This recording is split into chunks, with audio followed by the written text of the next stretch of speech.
Su trabajo es poner tras las rejas a los delincuentes. Es polémico y partidario de la mano dura a la hora de pedir procesamientos. Aunque dice que todos los partidos le ofrecieron ingresar a la política, se define como independiente. Tiene 3 hijos. Con 2 de ellos comparte profesión. Vive en Colón y cuando no está la fiscalía pinta cuadros para distenderse. Hoy, en entrevista, recibimos al fiscal Gustavo Zubia.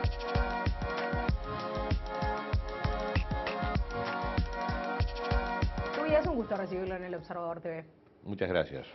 Hoy en día la población puede confiar, Zubia, en que el sistema judicial que existe en Uruguay funciona. El sistema funciona, pero a mi juicio funciona con muchas dificultades para la persecución del delito. Pero no está la responsabilidad central en el sistema judicial, está en quienes diseñan las reglas de juego. Las reglas de juego del sistema judicial se diseñan a nivel de leyes en el Parlamento.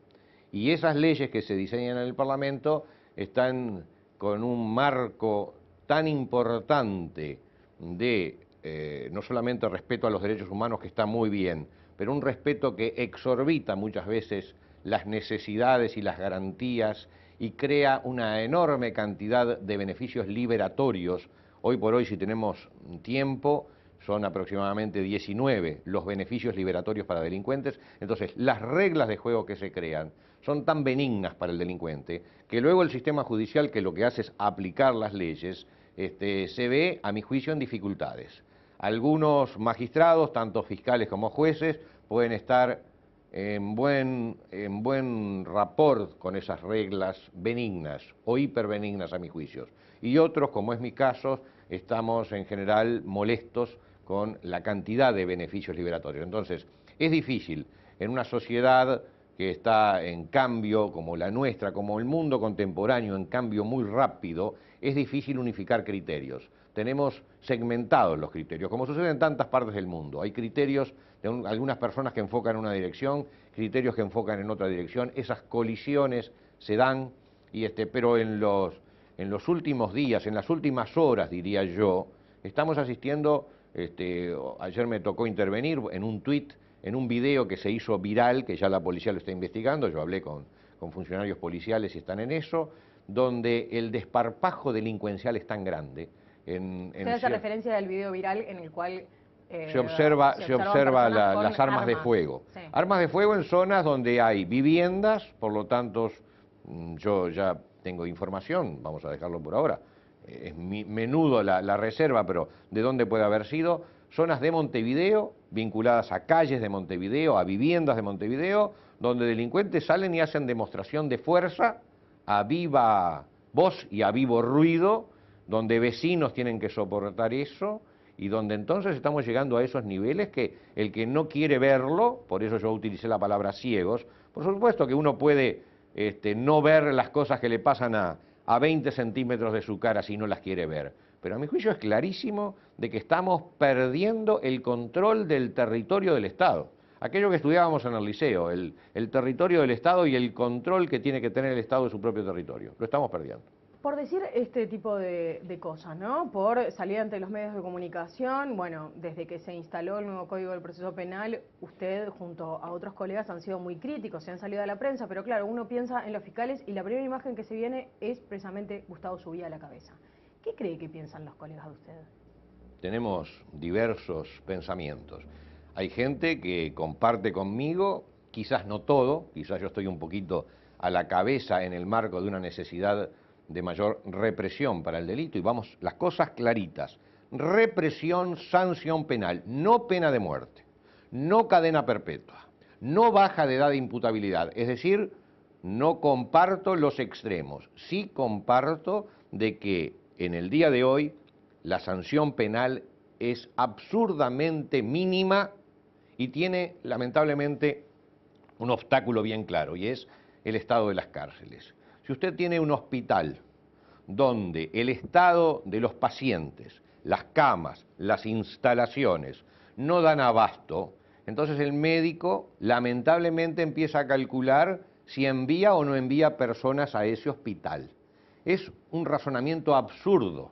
En un Estado contemporáneo no es racional que se razone de esa forma. Sin embargo, ese proceso intelectual está instalado.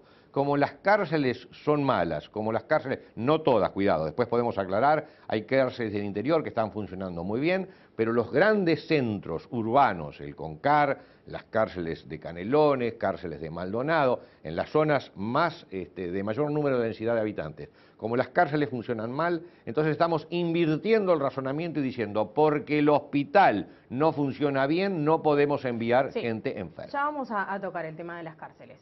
Le vuelvo a la pregunta. ¿Usted qué cree que piensan el resto de sus colegas de usted? Algunos piensan que soy, con algunos ironizamos incluso y a veces nos ensarzamos en discusiones intensas.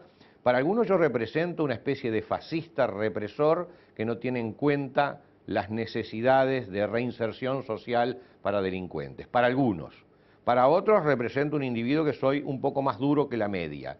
Y otros, estimo yo, que me comprenden mejor, sobre todo no solamente de mis colegas, sino a nivel de la calle. Converso con personas diariamente que me paran y hablan conmigo. Yo estimo de que hay una sensación de orfandad a nivel de la gente de a pie, de orfandad del sistema en la protección de sus derechos. Y esa gente me comprende. Hay gente que me comprende y gente que no me comprende, pero déjeme hacerle brevemente cuál es mi posición.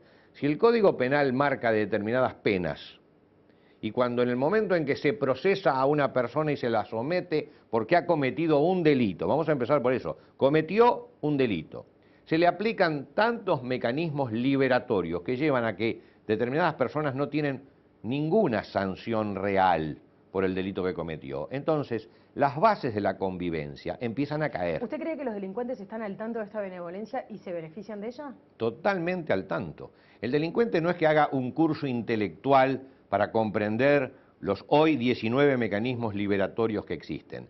No hace un curso intelectual, es un curso emocional.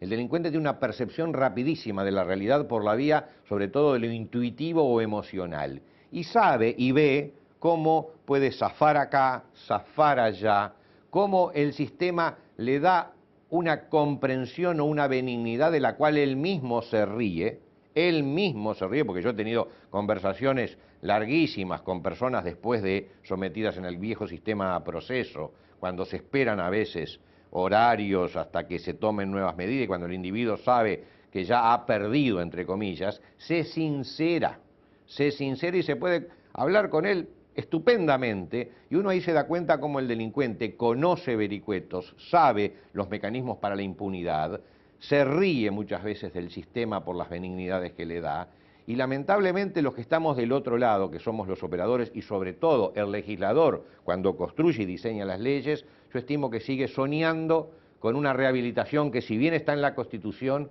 es a esta altura, en muchos casos, absolutamente imposible. ¿Usted sigue pensando que delinquir en Uruguay es un negocio? Es un negocio. Es un negocio en todos los niveles, no solamente en los niveles de calle, sino en los altos niveles también, porque la posibilidad de la persecución penal es muy difícil. ¿Cuáles son esos altos niveles? Y los altos niveles es lo que yo pedí el procesamiento el año pasado por un concurso culpable con connotaciones fraudulentas de $200.000, yo pedí el procesamiento con prisión, son $200.000. ¿Usted está hablando de los delitos que habitualmente se conocen de cuello blanco? De cuello blanco, que los hay de todos, están los del blanco, los del gris, los del rosado, hasta llegar al marrón oscuro, que es el delito de calle con sangre muchas veces. Sucede que los delitos conocidos como de guante blanco generan también hecatombes sociales, generan también situaciones donde los países, vamos a remitirnos algunos años antes, donde los países pueden entrar en profundas crisis y esas profundas crisis después repercuten socialmente. Pero el delito de guante blanco en nuestro país se persigue con grandes dificultades, con enormes dificultades. ¿Por qué? Y bueno, porque estos mecanismos que también benefician al delincuente de a pie, entre comillas, también benefician muchas veces o complejizan las indagatorias. Yo tengo muchas experiencias frustrantes en la persecución de los delitos importantes. Frustrantes porque llegar a esa plena prueba para demostrar estos delitos es a veces muy compleja. Y uno supone de que debe de ser mirada esa prueba de la cual uno puede hacerse con una comprensión mayor del entorno. Bueno, dificultades más, dificultades menos. Hoy yo creo que los delitos de guante blanco son importantes en el Uruguay, es difícil la persecución y también ahí dejamos un flanco importante. En una entrevista con Televisión Nacional usted dijo, la cárcel debe sancionar y si además puede rehabilitar muy bien, pero no es su función. Eso fue lo que dijo usted. Teniendo en cuenta que en Uruguay además, decíamos, no existe la cadena perpetua, usted dijo no estar de acuerdo con ella, el delincuente va a salir en algún momento. Entonces, ¿no le preocupa cómo va a salir esa persona, cómo se va a reinsertar en la sociedad? Bien, son varias, empezamos de a una. El artículo de la Constitución que hace referencia a las cárceles habla de no a la pena de muerte, no a la mortificación en las cárceles y dice la cárcel no servirá para mortificar y sí solo, vamos a la redacción constitucional, y sí solo para asegurar procesados y penados persiguiendo la rehabilitación. Si analizamos la frase del constituyente que lamentablemente a veces pocos de mis colegas abogados la analizan en detalle o no la quieren ver, si la frase dice que la cárcel no servirá para mortificar y sí solo para asegurar que la detención de procesados o penados persiguiendo la rehabilitación, descompongamos esa frase y observamos que la función fundamental que la Constitución le marca a la cárcel es asegurar la permanencia en prisión de procesados y condenados. Cuando dice persiguiendo su rehabilitación, su reeducación, lo que hace es una expresión de deseos.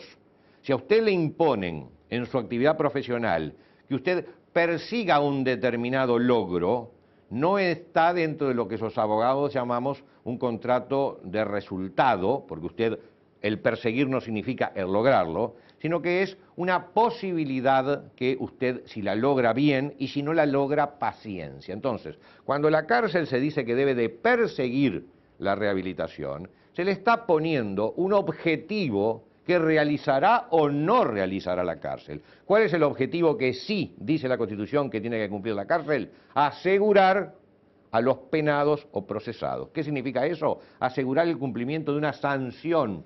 La cárcel tiene una función sancionatoria. Esa es la función esencial. Lea el artículo de la Constitución cuando dice y sí solo, y esa es la función sancionatoria. Si además logra la rehabilitación, mejor. Entonces, cuando usted me pregunta, no le preocupe cuando salga esa persona, si no me preocupa. A mí lo que me preocupa es que la persona que comete un delito reciba una sanción. La posibilidad de, eso lo veo como una posibilidad de, que a veces se da por el trabajo, que en muchas cárceles se trabaja en ese sentido, y a veces se da porque la persona que llega procesada y sentenciada por un delito a la cárcel, no siempre es una persona que tenga una trayectoria delictiva.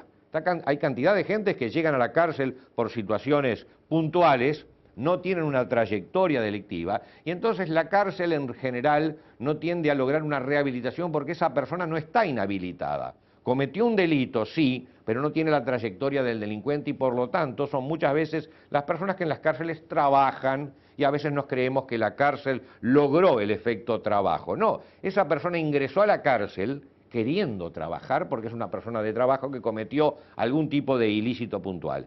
En cambio, y acá viene el gran drama, el delincuente habitual, el delincuente profesional, el delincuente que hace negocio del delito, que lamentablemente a nivel de reincidencia es enorme, ese delincuente, la probabilidad de rehabilitación de ese delincuente, yo la situaría en el 0,005%. Entonces a veces mezclamos y creemos que el que nunca estuvo inhabilitado en la cárcel se puede rehabilitar. Sí, se lo puede ayudar a pasar ese tiempo que lamentablemente tiene que estar adentro, pero no es que lo rehabilitaron, es que fue una persona de trabajo. En cambio, el delincuente, que es un profesional del delito, ese es el que cuesta muchísimo, y yo digo con muy pocas esperanzas de rehabilitar. ¿Por qué? ¿Pero esos no son los que están en su mayoría en las cárceles?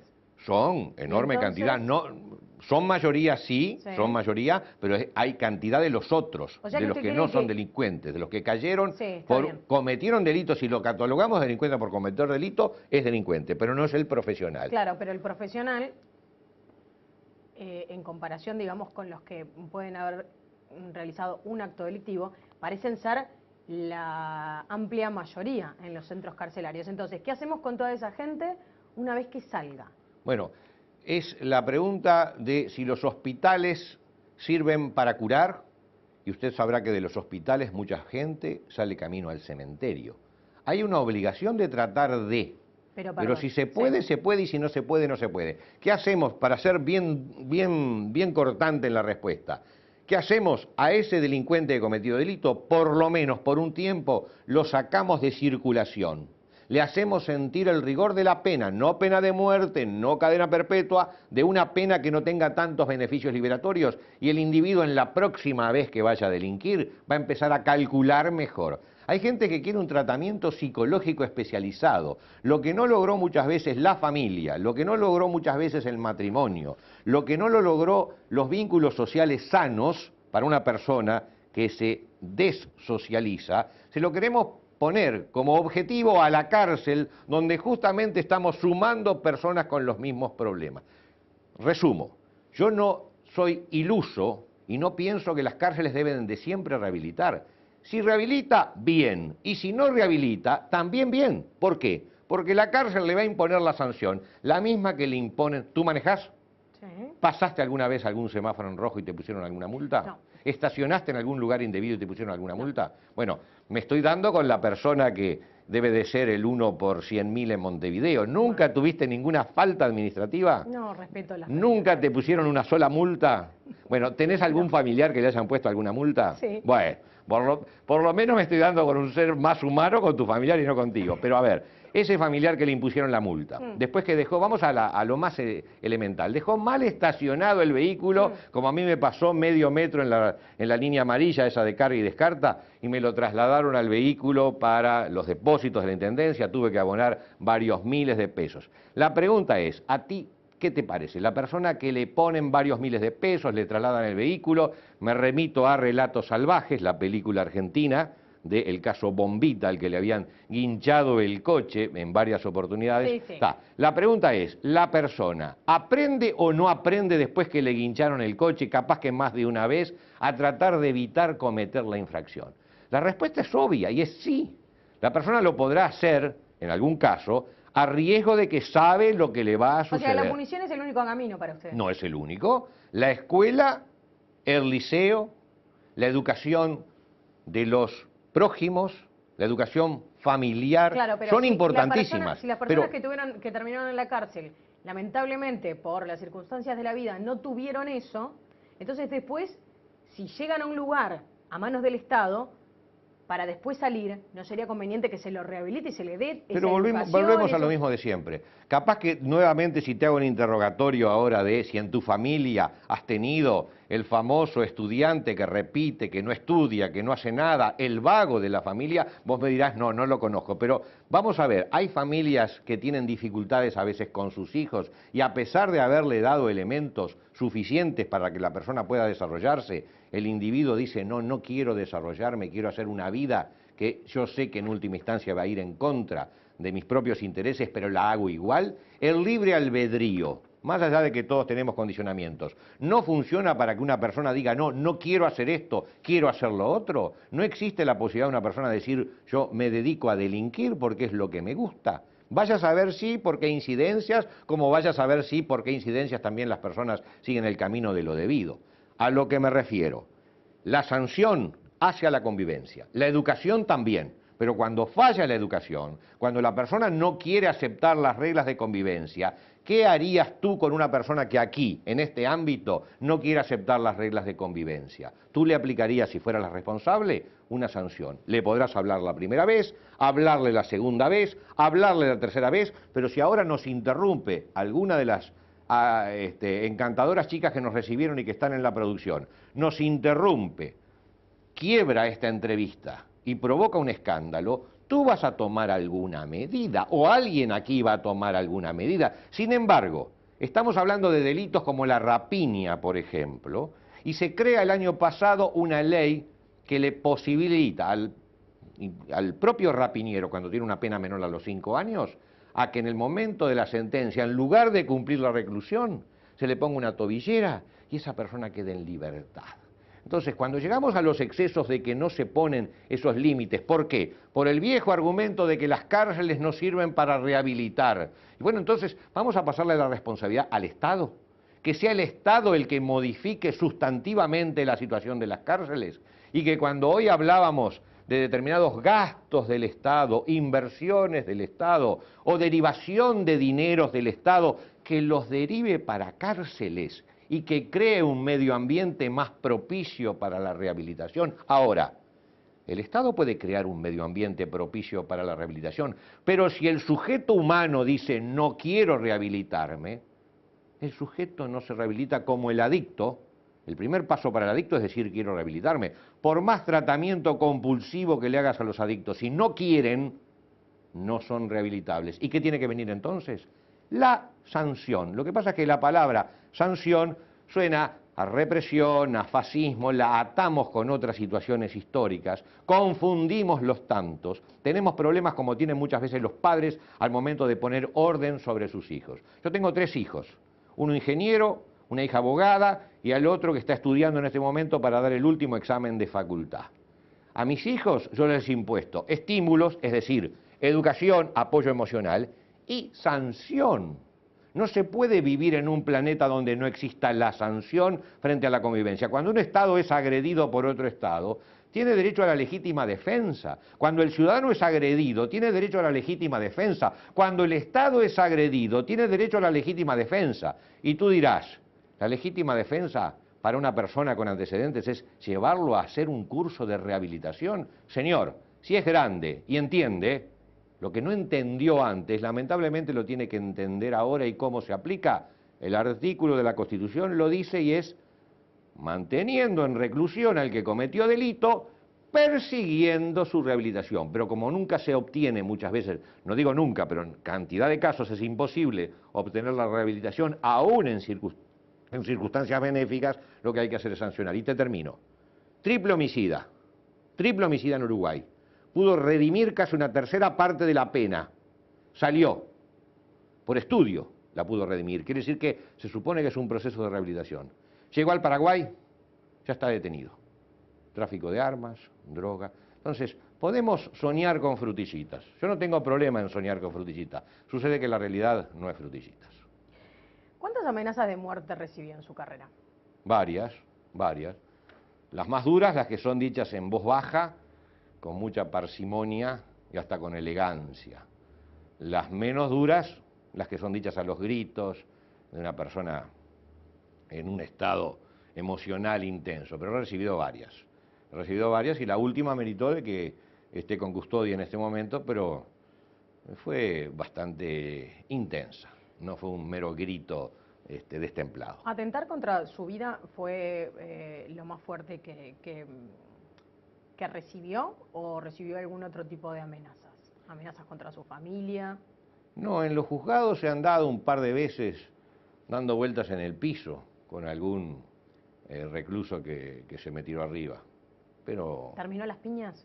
no llegué a las piñas porque estaba esquivando un golpe con un aparato filoso que era un vidrio cortado, que el recluso lo rompió al vidrio, tomó una astilla, se cortó la mano y se me vino arriba a los efectos de tratar de que a mí me sucediera algo parecido a él.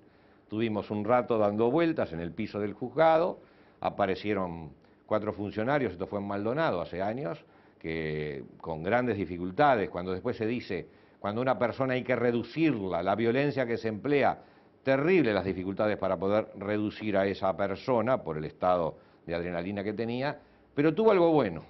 Aparte de que la ropa la tuve que tirar porque estaba toda ensangrentada y otras hierbas, lo bueno que tuvo, y vamos a tomarnos la parte más irónica de la entrevista, que tenía en aquel momento una magistrado que era bastante benévola en el trato con este tipo de delitos que nos estaban ocupando, que estaba vinculado a la modalidad del hurto.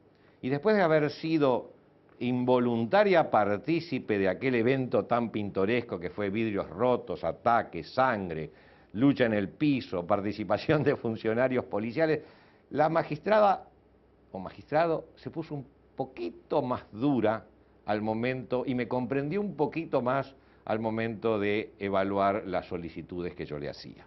Es decir, cuando vemos la violencia en directo, cuando nos pasa en nuestra propia piel, yo creo que muchos de esos conceptos, y no es ironía contigo, pero esos conceptos de frutillitas o de Heidi, con los que soñamos y que tantas veces escribimos en el Twitter, conceptos de ¿y por qué no los educan? ¿Y por qué no los hacen trabajar? No, pero lo ¿Y que por pasa qué no es que les dan a mí dígame posibilidades? ilusa si quiere, o frutillita, o Heidi, lo que quiera. Pero creo, digamos, en el fondo que las personas pueden rehabilitarse. Sí, tú o por puedes lo menos creer. hay que intentar rehabilitarlo. Usted parece haber perdido toda esperanza en No, algunas toda personas. no. A mí me queda Sí, un sí, lo dijo porcentaje. recién. Bueno, toda, me rectifico si dije toda. Estoy hablando de un 0,5%, no es toda, es un porcentaje. En los profesionales, te hice la aclaración de que cuando una persona de trabajo ingresa a la cárcel, a esa persona se le pueden dar chances y esa persona puede volver a salir a ser una persona de trabajo. Cuando una persona en 25 años no trabajó ni estudió nunca y se dedicó nada más que a delinquir, mi porcentaje de expectativa es del 0,05%. ¿Y entonces qué se hace con esas personas? Señora, ¿qué se hace lo con ponen el...? en una cárcel y no se lo saca más, pero dice que usted la cadena perpetua no está de acuerdo. Entonces, ¿cómo se hace para que esa persona vuelva a la sociedad? Usted sabe que se va, ¿Hacemos penas usted más sabe que se va a fuertes? morir, usted sabe que usted se va a morir. Nos vamos a morir todos. Nos vamos a morir todos. ¿Y qué se hace entonces? Directamente yo me deprimo hoy, me voy a acostar en mi cama porque un día me voy a morir. El destino en este planeta es complicado.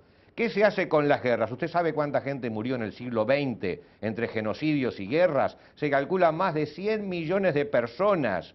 ¿O no nos damos cuenta que vivimos en un mundo terrible?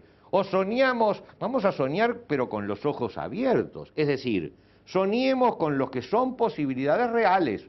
No soñemos con un mundo de paz y amor cuando lo único que observamos en este planeta, no lo único, observamos luz y oscuridad. Pero si usted no quiere ver la oscuridad y sigue soñando en vivir nada más que en el mundo de luz, directamente va a tener que cambiar de dimensión. Aquí no venga a vivir. Soñar de que va a lograr un cambio profundo cuando ya tiene enraizada muchas veces conductas netamente antisociales o netamente no humanas en el sentido supuesto de que lo humano es lo positivo. Bueno, yo puedo compartir con usted en una sola cosa.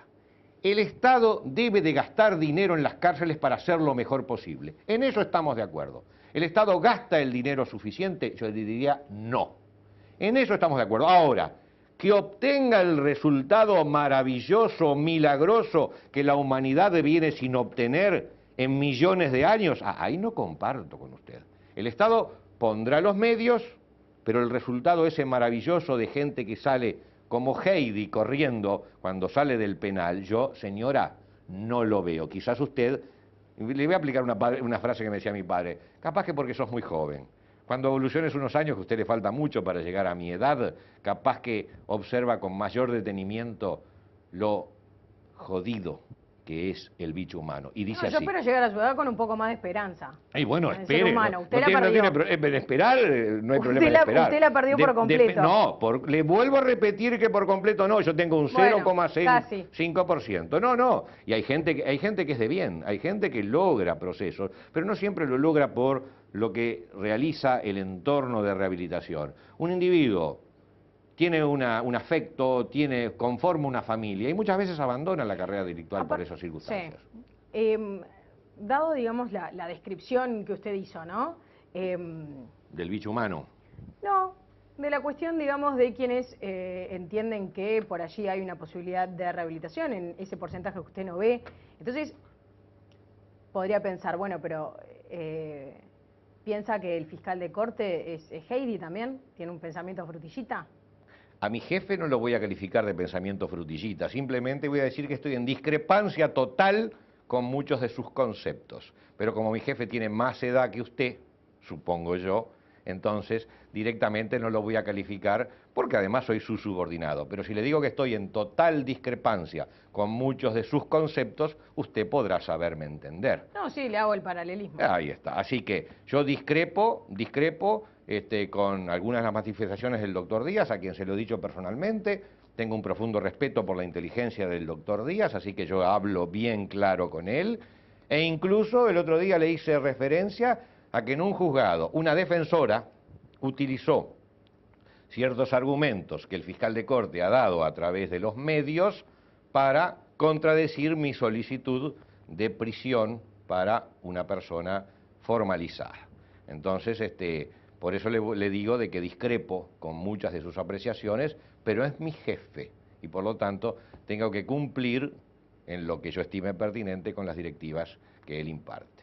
Hoy estamos los fiscales sometidos a un cambio importante de proceso y sabrá usted que la Asociación de Fiscales está con francas desavenencias con el fiscal de corte en la fase de implementación de este nuevo Código de Proceso Penal. Código del cual yo en lo conceptual estoy de acuerdo con el sistema acusatorio, es un sistema que da más garantías, pero también estimo que cuando se dan más garantías a una persona para poder demostrar o no su culpabilidad, al momento de aplicar las sanciones tendrían que ser más intensas justamente por habérsele dado tantas garantías al momento de que esa persona reciba una sanción. Hablaba recién de la forma de trabajo y estábamos nombrando al fiscal de corte, a Jorge Díaz, en entrevista con El Observador TV sobre las quejas que han tenido los fiscales en las últimas semanas, ¿no?, por la carga horaria con el nuevo Código del Proceso Penal. Díaz señaló que en la ley del Estatuto Fiscal no hay limitación de la jornada horaria para su labor y que se establece la obligación de concurrir a su despacho todos los días y permanecer allí el tiempo que sea necesario para desarrollar su tarea. ¿Cómo toma estas declaraciones? Me parecen contradictorias con el mínimo a los respetos humanos de cualquier trabajador. Es decir, pero vamos a hacer las separaciones de esas declaraciones. El funcionario público está para la función. Yo como funcionario público he tenido jornadas en el pasado de 40 a 45 horas de labor ininterrumpida en el caso, y estoy recordando ahora homicidios muy importantes, donde uno estaba pendiente de la evolución de la prueba en relacionamiento con la policía, hasta llegar a culminar con un procesamiento, horas y varios días de estar sin dormir y trabajando. Sucede que lo que es excepcional para cualquier trabajador público, los señores parlamentarios, por ejemplo, a veces están en sesiones maratónicas de 2 días de duración al momento de determinada discusión de proyectos parlamentarios o de resoluciones. Lo que es un hecho eventual y accidental, que es esa enorme cantidad de trabajo, lo que no se puede hacer es trasladarlo a un hecho programado, diario y habitual. Si sostenemos que un funcionario público, por el hecho de ser funcionario público, no tiene limitación de su jornada, podrían exigirme a mí que la semana que viene trabaje de las 24 horas del día, 22 horas en forma diaria y permanente. La pregunta, que ya no es jurídica, sino meramente racional, es: ¿se le puede, en un momento en que el respeto por los derechos humanos prima en todas las agendas de nuestro país, se le puede exigir a un funcionario que trabaje esos horarios? Entonces, por su peso cae cualquier tipo de argumentación que diga que el funcionario no tiene límites para su tarea.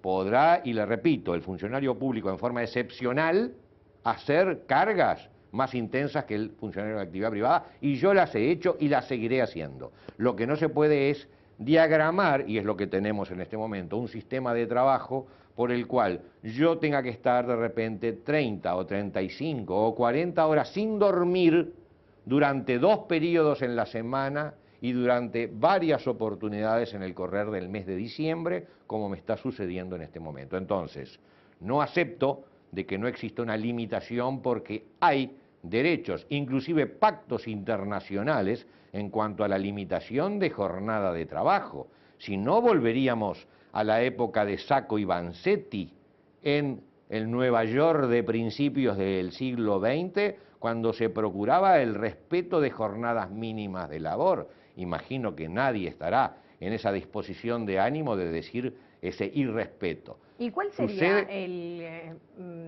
escenario ideal para los El escenario fiscales? ideal nosotros se lo hemos planteado al señor fiscal de corte, y tiene que haber más fiscales para poder cubrir un nuevo sistema que en todos los países del mundo que se ha instalado el sistema acusatorio han habido enormes inversiones, no solamente en aspectos materiales, sino en aspectos funcionales, es decir, fiscales que lleven a cabo un sistema, y déjeme que le explique en muy breve. El sistema judicial recepcionaba, porque el juez tenía la facultad telefónica, entre otras, de decir esto me lo trae, esto no me lo trae, aproximadamente, vamos a ser generosos, un 8 o un 10%. En la cifra se habla de un 4,5, pero vamos a ser generosos porque había casos laterales que llegaban también al sistema de las denuncias que se hacían en un momento histórico. Con el sistema acusatorio, sobre los fiscales no cae aquel 7-8% de casos que se traían a su estudio jurisdiccional, sino que los fiscales están aceptando y recibiendo el 100% de las denuncias que se realizan en territorio nacional. Entonces, la modalidad de trabajo, cuando el juez llevaba la voz cantante en el sistema inquisitivo, que traía aproximadamente, vamos a ser nuevamente generosos, un 10% de los delitos que eran denunciados, hoy los fiscales, yo en la noche, tengo que estar evacuando las denuncias que hacen al 100%. Entonces el trabajo se multiplicó en un cálculo mínimo en un 10%, en un cálculo máximo en un 18%. Bien, ahora eso no se iría corrigiendo con el correr de los meses, capacitando a la policía, indicando cuándo tienen que comunicarse con el fiscal y cuándo no, cuándo es necesario, cuándo no. No es así porque el nuevo sistema, y justamente el fiscal de corte lo ha dicho, el nuevo sistema tiene como horizonte el llegar al tratamiento de la totalidad de denuncias que se efectúen. Usted, como ciudadana, lo que quiere es que su denuncia no quede a medio camino en una conversación con un juez que diga eso no lo trato. Y a usted la policía le informa de que su denuncia no tuvo andamiento. Lo que se procura con un sistema acusatorio es que, aunque le digan sí o aunque le digan no, su denuncia tenga un profesional abogado al final de su curso que le diga amerita o no amerita, es decir, que se estudie su caso. Si procuramos entonces modificar el universo, eso no se arregla dentro de unos meses porque los seres humanos seguimos siendo los mismos, los fiscales seguimos siendo los mismos, o menos todavía, que en los últimos periodos del proceso inquisitivo. Los fiscales en Montevideo, 24 fiscales para Montevideo, 4 quedaron con las fiscalías viejas, se les denomina a los antiguos casos. Quedan 20 fiscales para todo lo nuevo. El trabajo se ha multiplicado enormemente. El sistema de trabajo se ha duplicado, triplicado, cuadriplicado por mayores dificultades que hay al momento de ir a pedir la formalización ante el juzgado. El sistema informático nos ha dado nada más que problemas en este mes de implementación. Entonces, se suman una cantidad de dificultades y por eso los fiscales hemos salido y hemos planteado primero al fiscal de corte, ahora estamos en el Ministerio de Trabajo, hemos hecho manifestaciones a nivel del Parlamento. Bien, pero esto no se soluciona diciendo, señor, como tengo un solo guardia de seguridad para este edificio del Observador, que el guardia trabaje 24 horas los 7 días de la semana. Claro, no se soluciona así. Yo le pregunto, subía.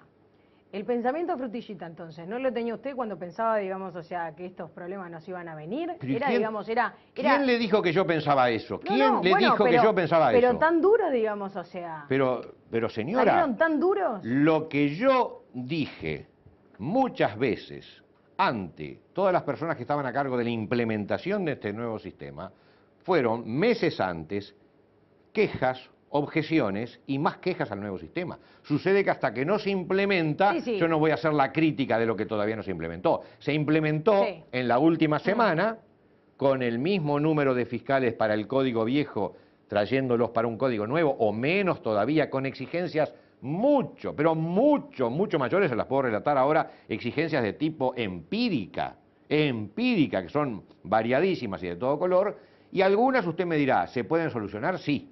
Algunas son accesorias y son propias del cambio de sistema, pero otras son estructurales. Y si usted tiene en este diario, en lugar de los funcionarios que aproximadamente veo que capaz que llegan a algún centenar, si usted tiene para cubrir las mismas funciones, en lugar de centenares, tiene decenas, eso no es un problema de cambio de sistema y de ayornamiento. Ese es un problema estructural y habrá que ser modificado, Bien. porque si no el nuevo código está en dificultad. ¿Cuál sería el escenario ideal entonces para ustedes? ¿Cuántos fiscales más se precisaría? Yo no soy el que manejo las cifras y acá sí, por primera vez en la entrevista, le hurto el glúteo a la hipodérmica por un asunto muy sencillo. Nosotros estamos discutiendo en el Ministerio de Trabajo con la Fiscalía de Corte estas situaciones. Yo como empleado le digo a mi empleador, por favor, diseñe el sistema en forma racional. Mi empleador, como me hace usted también la pregunta, me dice, bueno, ¿y tú qué propones? Y le digo, no, yo no puedo proponer porque desconozco los insumos y el manejo de los mismos que hace el jerarca. Lo que yo estoy diciendo es lo que está faltando. En el interior de la República la situación es dramática, dramática. Nosotros recibimos una carta firmada por 116 compañeros del interior de la República en términos de dramatismo, de que han perdido incluso relaciones familiares, de que se han visto opacadas las mínimas relaciones sociales o familiares por el exceso de trabajo que soportan fiscales, que a veces están varias semanas en un régimen de turno permanente por los problemas complejos que son de atender varias localidades en un departamento. En Montevideo las fiscalías antiguas, las que tienen a su caso nada menos que todos los casos importantes que sucedieron hasta el 1 de noviembre, que están en tránsito, vieron sextuplicada su tarea. Y los fiscales que estamos en flagrancia, como es mi caso, yo puedo estar sin dormir entre 30 y 40 horas cada vez que estoy de turno, con una recarga abismal. Entonces, yo no voy a decir ahora qué es lo que se debe hacer. Lo que se debe hacer en forma genérica es primero reconocer que hay un grave problema. Primero, lo que dice que los psicólogos recomiendan a la gente. Yo como nunca fui al psicólogo, quizás me perdí esa etapa de mi vida productiva. Lo primero es reconocer el problema. Démonos cuenta que hay un grave problema en esta instrumentación. Después de reconocido el problema, quizás ahí sí podrá venir un diálogo más intenso de qué zonas ir modificando. Pero hoy tenemos un buen sistema, como a mi juicio es el acusatorio. A mí me gusta el sistema acusatorio con grandes reformas que a mi juicio hay que hacerle, pero que en su implementación causó enorme cantidad de dificultades. Y lo peor, en el cuerpo de fiscales, que somos aproximadamente unos 300, está haciendo mella, pero no solamente en lo físico o en lo intelectual, está haciendo mella en lo emocional y es en el afecto que uno le tiene que tener, como yo le vengo teniendo desde hace años, a lo que yo hago. Hoy, cuando me voy a enfrentar y pienso, ahora el miércoles voy a levantarme con suerte a las 10 de la mañana, porque ya soy viejo para levantarme tarde, a las 8 de la noche empiezo el turno de 12 horas agotadoras, y a las 8 de la mañana del día siguiente tengo que seguir ante los juzgados planteando mis casos. En el momento que tendría que estar más despierto, que es cuando voy a discutir con los abogados defensores y muchas veces con los magistrados, es en el momento que ya llevo de repente 20 horas sin dormir. Y luego tengo que seguir trabajando el caso y quizás al otro día también, luego de una muy breve descanso. No se puede poner en las espaldas de los fiscales, que son los que tienen a su cargo la seguridad pública, nada menos la persecución de los delincuentes, ponerle este tipo de obstáculos que dificultan enormemente el trabajo, más allá de los obstáculos jurídicos que el nuevo código con su cantidad de garantías, que bienvenidas sean las garantías, pero son un obstáculo más, el fiscal debe superar. Entonces, entre los fiscales en las ruedas, cuando conversamos coloquialmente, un poco la ironía es, tenemos que hacer una carrera maratónica de obstáculos para llegar a destino y en el destino empezar a pelear recién el caso. Eso es dramático, tiene que cambiar a mi juicio a la brevedad y no son 10 fiscales que piensan estos, son centenares de fiscales que así lo hemos planteado y no puede ser que de un día para el otro centenares de fiscales entremos en un estado de enajenación mental y no queramos entender lo que está sucediendo. Bien. ¿Sigue estando armado? Armado de mi virome, siempre. Este es el arma fundamental. ¿No tenía un arma de fuego? Y además llevo a veces, esporádicamente, llevo un arma de fuego. Ciudadano que tiene derecho a la legítima defensa. Y en mi caso yo creo que a veces es un poquito más intensa la legítima defensa por estas cosas que les estoy diciendo que a no todo el mundo le pueden caer bien. ¿Practica tiro habitualmente? Practico, no habitualmente, porque el tiro que practico es un tiro de inmediatez y disuasorio, a veces lo hago, tengo bastante buena puntería, tanto con mi lengua como con el arma de fuego. Ahora, con las ¿estaría dos cosas. dispuesto, digamos, porque tener un arma es estar dispuesto en todo caso a dispararle a otro, ¿no? Vamos a hacerlo más sencillo. ¿Usted estaría dispuesto, a digamos, matar? Sí. ¿Usted estaría dispuesta a matar si la atacan? Se lo pregunto yo a pero no me haga el Porque interrogatorio, ese interrogatorio de juzgado. No, pero yo no tengo arma, ese es el tema. ¿Cómo que no tiene arma? Usted puede disponer de una hermosa cuchilla en su casa, o no tiene cuchilla tampoco en su casa. Está bien, usted es el que tiene el arma de fuego. Yo estoy dispuesto a matar. ¿Y usted está dispuesta a matar si la agreden? Cuando usted me haga una entrevista, yo le contesto. ¿Cómo se me escapa? Peor que los delincuentes. Hasta los delincuentes me contestan. Todos los seres humanos tienen el derecho a la legítima defensa. Está legislado en el Código Penal. La legítima defensa es ante una agresión ilegítima y en forma racional responder. Todos. Yo no le quito, se imaginará que no es mi intención, a una sola pregunta me le fui por las ramas. Al resto, y es porque estamos en este momento en plena negociación en el Ministerio de Trabajo, solo por eso me fui por las ramas. Al resto se las contesto directo. Yo le digo, yo estoy dispuesto a matar.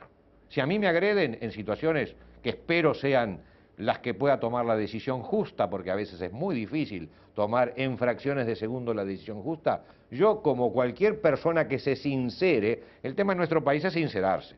Cuesta mucho que la gente diga lo que piensa. Vivimos en el país de lo políticamente correcto, que lamentablemente es fingir que decimos cosas que no son las que pensamos. Y cuando alguien se sincera con usted y le dice, ¿sabe qué? Usted es un facho. ¿Qué le contesta? Que está totalmente equivocado, pero que ha actuado de acuerdo a esas políticas de políticamente correcto. Lo políticamente correcto, y yo podría hacer el discurso. Se imaginará que medios verbales me sobran, si lo quisiera hacer, para hacer prevalecer la rehabilitación por sobre cualquier otro medio represivo, hacer prevalecer una situación de infancia muy dura que tienen personas que llegan a los juzgados, hacer prevalecer que la comprensión y el perdón tienen que estar por encima a veces de otros valores. Yo le podría hacer perfectamente ese discurso, sucede que no lo comparto. Sucede que comparto el perdonar al que se arrepiente, pero no comparto el perdonar al que va a esperar a que yo le dé la espalda para volverme a atacar. Una cosa es la estupidez y otra cosa es la bondad de vida. Yo comparto con Cristo el perdonar, pero Cristo en los evangelios, y mire que pasaron 2000 años de modificaciones, a la pecadora, que hoy yo ni la consideraría pecadora, pero vamos a seguir en el esquema de los evangelios, le dijo, vete y no peques más. Cristo le impuso una obligación después que la salvó de la muerte. Es decir, acá no es cuestión de perdonar al que sabemos que nos va a volver a atacar una y otra vez porque vive de ese ataque. Acá se trata, y yo lo he hecho en cantidad de veces en mi carrera como fiscal, de no accionar penalmente frente a circunstancias humanas y donde uno ve realmente el arrepentimiento. Pero frente al que está esperando nada más que para volver a atacar, no señora, ahí el perdón no debe de funcionar y espero que algún día usted abandone el mundo de frutillitas y me comprenda lo que le estoy diciendo. No, usted déjeme a mí con mi mundo de frutillitas, no pasa nada. Gracias por estos minutos. Gracias a ustedes, gracias a ustedes. Gracias a todos ustedes y saben que esta entrevista queda disponible en elobservador.com.uy y en nuestra plataforma otv.com.uy. Hasta la próxima.